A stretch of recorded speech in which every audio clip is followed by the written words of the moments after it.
நாகப்பட்டினம் மாவட்டம் வைத்தீஸ்வரர் கோயிலுக்கு அருகாமையில் அமையப் பெற்றிருக்கும் முருகு வளர் கோதை நாயகி உடனாய கண்ணாயிரமுடையார் திருக்கோயிலை இன்று நாம் ஆலய தரிசனத்தில் காண இருக்கின்றோம். நம்மை அழகான குளம் வரவேற்கின்றது. நம்முடைய சான்றோர்கள் குளம் என்பதை கோயிலுக்காகவும் அதையே மக்களின் வாழ்வாதாரத்திற்கு எனவும் அழகாக பராமரித்திருக்கின்றார்கள். மூர்த்தி, தலம், தீர்த்தம் என மூன்றுமே ஆலயத்திற்கு அவசியம். இங்கு இருக்கும் தீர்த்தத்திற்கு இந்திர தீர்த்தம் என்று பெயர். ரிஷபாரூடராக இறைவரை வணங்கி அங்கு இருக்கும் மூத்த பிள்ளையாரையும் இளைய பிள்ளையாரையும் வணங்கி இந்த திருக்கோயிலுக்குள் பிரவேசிக்கின்றோம். ஆனைமுக கடவுளையும் அங்கு இருக்கும் மயில் வாகனனையும் நாம் இப்பொழுது காணுகின்றோம். பழம்பெரும் ஆலயம், திருஞான சம்பந்தரால் பாடல் பெற்ற தலம், தேவார பாடல் பெற்ற காவிரி வடகரை தலங்களுள் இதுவும் ஒன்றாக திகழ்கின்றது. இங்கு இருக்கும் மூர்த்தம் சுயம்பு மூர்த்தம். சோழர்களால் கட்டப்பட்ட இந்த திருக்கோயிலை நாம் வலம் வருகையில் இதன் தொன்மை நமக்கு புலனாகின்றது.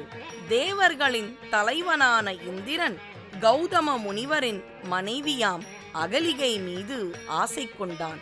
முனிவர் இல்லாத சமயம் அகலிகையுடன் இணைவதற்கு என அங்கே வர, அச்சமயம் முனிவர் இதை தன்னுடைய ஞான திருஷ்டியால் கண்டு கொண்டு அங்கு இருக்கும் அகலிகைக்கு கல்லாய் போக வேண்டும் என சாபமும், இந்திரனுக்கு அவன் உடல் முழுவதும் 1000 பெண் குறிகள் வரவேண்டும் என்ற சாபமும் இட்டார். தன்னுடைய சாபத்தை தீர்ப்பதற்காக இந்த அற்புதமான பதிக்கு வந்து இந்த தீர்த்தத்தில் வழிபட்டு இறைவனை வழிபட அவனுடைய உடம்பில் இருந்த 1000 குறிகளும் 1000 கண்களாக மாறி இறைவன் அவன் செய்த தவறை மன்னித்து அருள்பாலித்தார். இதோ நால்வர் பெருமானை தரிசித்த நாம் கோஷ்டத்தை வலம் வர இருக்கின்றோம். இறைவன் நாம் நம்முடைய தவறை உணர்ந்து மன்னிப்பு கேட்டால் ஏற்றுக்கொள்ளும் தன்மையாளர். யோக மூர்த்தமாக தென்முக கடவுளாக ஞானத்தை நல்கும் தக்ஷிணாமூர்த்தியை நாம் தரிசித்துக் கொண்டிருக்கின்றோம். இந்திரனுடைய சாபத்தை தீர்த்ததால் அவருக்கு கண் 1000 உடையார் என்ற பெயரும் வந்தது. இந்திரனுக்கு 1000 கண்களை இத்தலத்தில் இறைவன் அருள்பாலித்தார். வாக்குண்டாம், நல்ல மனமுண்டாம், மாமலரால் நோக்குண்டாம் என்று இங்கு இருக்கும் விநாயகரை வணங்கி கோஷ்டத்தை வலம் வந்தால் அங்கே ஆதியும் அந்தமும் இல்லா அருட்பெரும் சோதியாக 64 மூர்த்தங்களுள் ஒருவராம் லிங்கோத்பவரை நாம் தரிசிக்கலாம். இதோ வள்ளி தெய்வ யானையுடன் இங்கே தமிழ்க்கடவுள் அற்புதமாக அருள்பாலிக்கின்றார். வேலுண்டு வினையில்லை என்று வேலாயுதத்தை தாங்கி நின்ற கோலத்தில் நமக்கு அருளை வாரி வழங்கும் முருகக் கடவுளை காணுகின்றோம். ஏறுமையில் ஏறி விளையாடுமுகம் ஒன்றே, ஈசருடன் ஞானமொழி பேசுமுகம் ஒன்றே, கூறும் அடியார்கள் வினை தீர்த்த முகம் ஒன்றே, குன்றுருவ வேல் வாங்கி நின்ற முகம் ஒன்றே, மாறுபடு சூரனை வதைத்த முகம் ஒன்றே, வள்ளியை மனம் புணர வந்த முகம் ஒன்றே, ஆறுமுகம் ஆன பொருள் நீ அருள வேண்டும், ஆதி அருணாச்சலம் அமர்ந்த பெருமானே என்று அற்புதமான திருப்புகழால் நாம் அந்த இறைவனுக்கு பாமாலையை சூட்டி நாம் கோயிலை வலம் வருகின்றோம். இங்கே திருமால், பிரம்மதேவன் என்ற அனைத்து பரிவார தேவர்களும் அருள்பாலிக்கின்றார்கள். துன்பத்தை போக்கும் துர்கா தேவியை பச்சை பட்டு உடுத்தியிருக்கும் கோலத்தில் காணுகின்றோம். திருமால் எடுத்த அவதாரங்கள் 10. அதை தசாவதாரம் என்று நாம் போற்றுகின்றோம். அதில் 5ஆம் அவதாரம் வாமன அவதாரம்.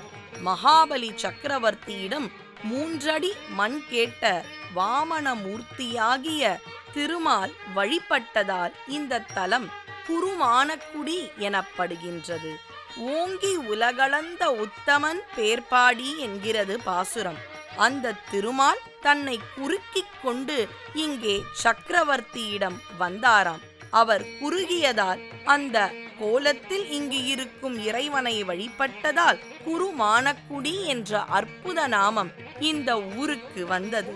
இங்கே பைரவ மூர்த்தத்தை தரிசிக்கின்றோம். தொடர்ந்து சங்கடம் தீர்க்கும் சனி பகவானையும் இறைவனது கண்களெனத் திகழும் சூரிய சந்திரர்களையும் காணும் பேரினை பெற்றோம். முருகு வளர் கோதை நாயகி என்றும் சுகந்த குந்தளாம்பிகை என்றும் அற்புத நாமம் தாங்கி அம்பிகையானவள் அன்னையென நம்மை இங்கே காப்பாற்றுகின்றாள். அம்பாள் சன்னதிக்கு மேலே 12 ராசிகள் செதுக்கப்பட்டுள்ளன.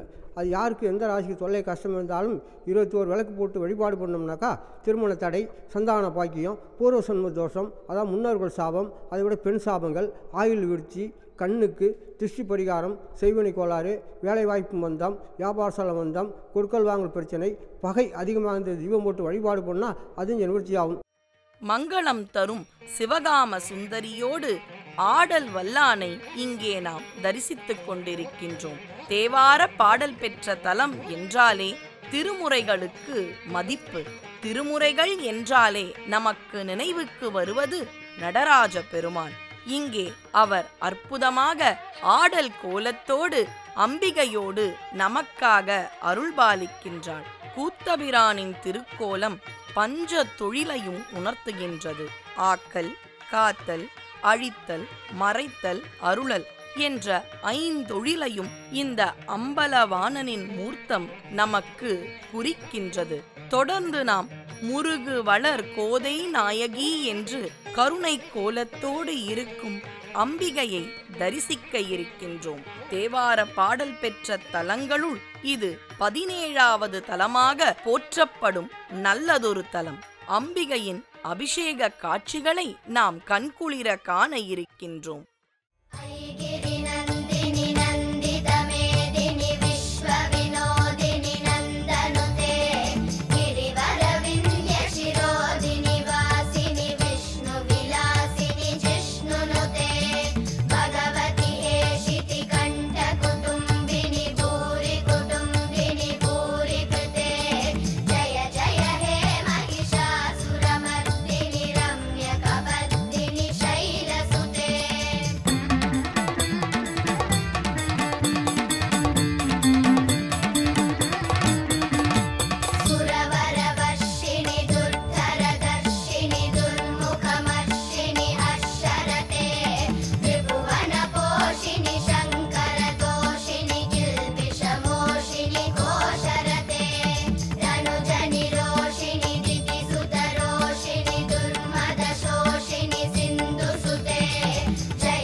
உனையலால் வேறு தெய்வமில்லை என்று இந்த அருள்மிகு முருகுவளர் கோதை நாயகியை நாம் பணிந்தால் நமக்கு எல்லா வளமும் கிட்டும். அம்பிகை ஆனவள் இங்கே நவக்கிரக நாயகியாக சூரியன் முதலான நவ கோள்களையும் அடக்கி ஆட்சி செய்கின்றாள். அதனால் இவளை வணங்கினால் நாளென் செய்யும், வினைதான் என் செய்யும், என்னை நாடி வந்த கோளன் செய்யும் என்று எப்படி முருகப்பெருமானை அருணகிரியார் போற்றுகின்றாரோ அதுபோல நமக்கான நவக்கிரக தோஷங்களும் நாக தோஷங்களும் விலகி வாழ்க்கை என்றுமே ஒளிபெறும். இதோ புவனம் 14ஐயும் பூத்த வண்ணம் காத்து கொண்டிருக்கின்றாள்.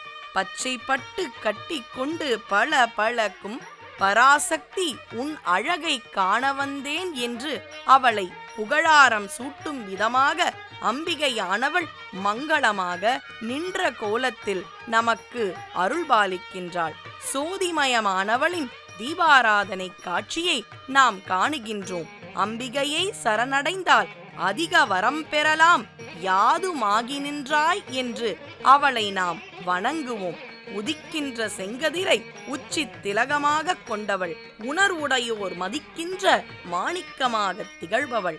மாணிக்க வல்லியை முருகு வளர் கோதை நாயகியை நாம் கண்ணார தரிசித்தோம். தொடர்ந்து சுயம்பு மூர்த்தியாம் கண் 1000 உடையார் மூலவ தெய்வத்தையும் நாம் கண்டு மனம் குளிர இருக்கின்றோம். நமச்சிவாய வாழ்க, நாதன் தாழ்வாழ்க, இமை பொழுதும் என் நெஞ்சில் நீங்காதான் தாழ்வாழ்க. நமச்சிவாய வாழ்க, நாதன் தாழ்வாழ்க, இமை பொழுதும் என் நெஞ்சில் நீங்காதான் தாழ்வாழ்க. கோகழியாண்ட முருமணி தன் தாழ்வாழ்க, ஆகமமாகி நின்று அன்னிப்பான் தாழ்வாழ்க. கோகழியாண்ட முருமணி தன் தாழ்வாழ்க, ஆகமமாகி நின்று அன்னிப்பான் தாழ்வாழ்க. ஏகல் அநேகல் இறைவனடி வாழ்க, வேகங் கெடுத்தாண்ட வேதனடி வெல்க. ஏகல் அநேகல் இறைவனடி வாழ்க, வேகங் கெடுத்தாண்ட வேதனடி வெல்க. பிறப்பருக்கும் பிஞ்சகங்கள் வேகழல்கள் வெல்க, புறத்தாக்கு சீயோன் தன் பூங்கழல்கள் வெல்க. பிறப்பருக்கும் பிஞ்சகங்கள் வேகழல்கள் வெல்க, புறத்தாக்கு சீயோன் தன் பூங்கழல்கள் வெல்க. கண்ணார் கோயில் குருமானக்குடி என்று அழைக்கப்படும் இந்த தலத்து மூலவரை நாம் காணுகின்றோம். சுயம்பு மூர்த்தியாக அருள்பாலிக்கின்றார். தன்னார் திங்கள் பொங்கு அரவம் தாழ் புனல் சூடி பெண் ஆண் ஆயபேர் அருளாளன் பிரியாத கண்ணார் கோயில் கைதொழுவோர்கட்கு இடர்பாவம் நன்னா ஆகும் நல்லினையாய நல்குமே என்று அற்புதமாக சம்பந்தர் பெருமான் இந்த இறைவனை போற்றி பாடி இருக்கின்றார். நமக்கு கண் சம்பந்தப்பட்ட உபாதைகள் என்றால் இறைவனை தஞ்சம் புகலாம். நாம் தவறை உணர்ந்து இறைவனை தஞ்சம் புகுந்தால் எப்பேற்பட்ட வினைகளையும் இறைவனானவன் வேறறுத்து நமக்கு நல்வினையை அருளுவார். நாகாபரணம் தாங்கி நேர்த்தியான அலங்காரத்துடன் கம்பீரமாக காட்சி கொடுக்கும் கண் 1000 நாதர், கண் 1000 உடையாரை நாம் தரிசித்துக் கொண்டிருக்கின்றோம். சிவாகமம் கொண்டு வழிபாடு செய்யும் இந்த தலத்தில் கொன்றை மரம் தல விருட்சமாக வழிபடப்படுகின்றது. கொன்றை என்பது இறைவனுக்கு மிகவும் உகந்த மலர். நம் உடல் உபாதைகளை நீக்கி கோள்களின் பயங்களை வேறறுக்கும் இந்த இறைவனை பணிந்து எல்லாவித நலமும் பெறுவோம். இல்லக விளக்கது இருள் கெடுப்பது, சொல்லக விளக்கது சோதி உள்ளது, பல்லக விளக்கது பலரும் காண்பது, நல்லக விளக்கது நமச்சிவாயவே.